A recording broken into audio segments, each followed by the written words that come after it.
We all know that in business, measurement matters because business success is measured and shown in numbers. So today we will be going over some key performance indicators, KPIs, from two categories. We have the actual ones that are useful for CRO and optimization in general, and then we have the more traditional ones that everyone is used to. Before we jump into that, if you haven't already subscribed and liked the video, now would be a great time to do it. And I myself am Samuel Larsen, founder of ecommercegrowth.com, where we help mostly 7-figure e-commerce stores get the most out of their existing traffic. With that said, let's jump into the video. So typically when we are talking about traditional KPIs, we are talking about lag indicators.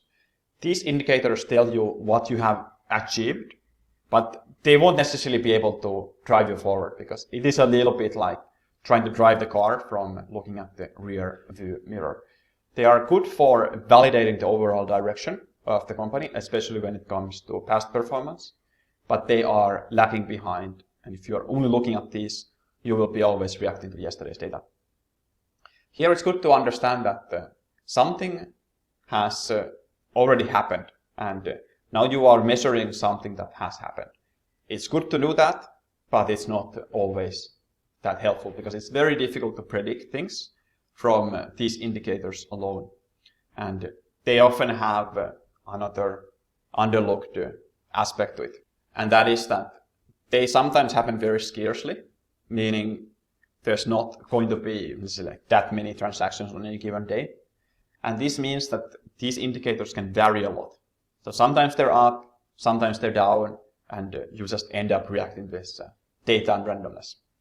Let's say instead, if you wanted to have your finger better at the pulse, then you can use these more leading indicators, or what we sometimes refer to as actual indicators, to measure that performance by using correlations. So say you know that your checkout as an e-commerce merchant has stayed the same, and you typically traditionally used to measure your transactions.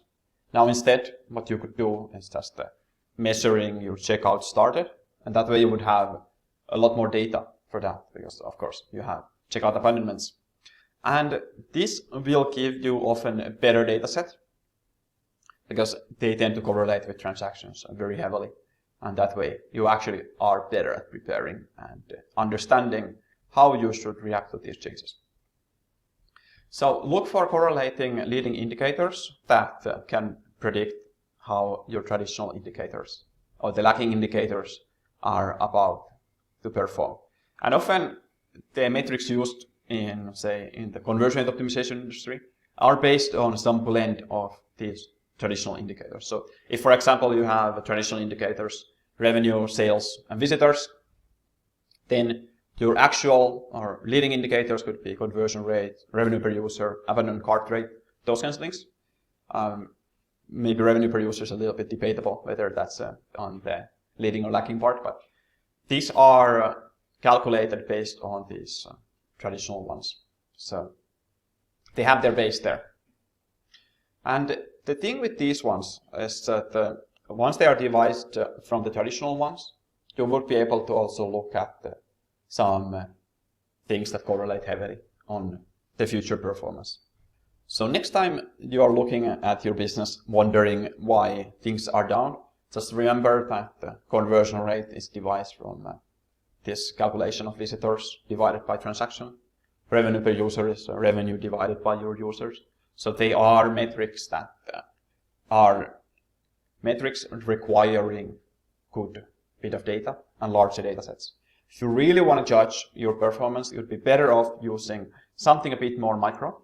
While that won't be something showing on your accountant's balance sheets, it is something that you can optimize toward, and it will lead to those results along the way.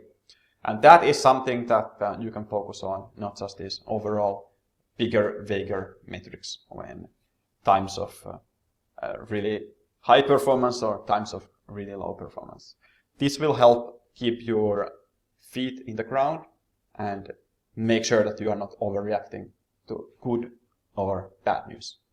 So that's my recommendation on how to use metrics properly. And it's based on this common mistake that we see, that the performance is down one day, it's up the next, and there's almost like a celebration or panic based on that. It's not often that simple. All right, thanks for watching. If you are interested in working together with myself and my team, go to crogurus.com/apply and let's take a look. You should have a store with at least some traction already. We don't work with like absolute complete beginners, unfortunately. But if you are in that beginner category, keep watching the videos and we'll get you to that like intermediate advanced level where you can actually start working with us and get to that super advanced elite level where you are really making it back. Thanks for watching. See you next one. Cheers.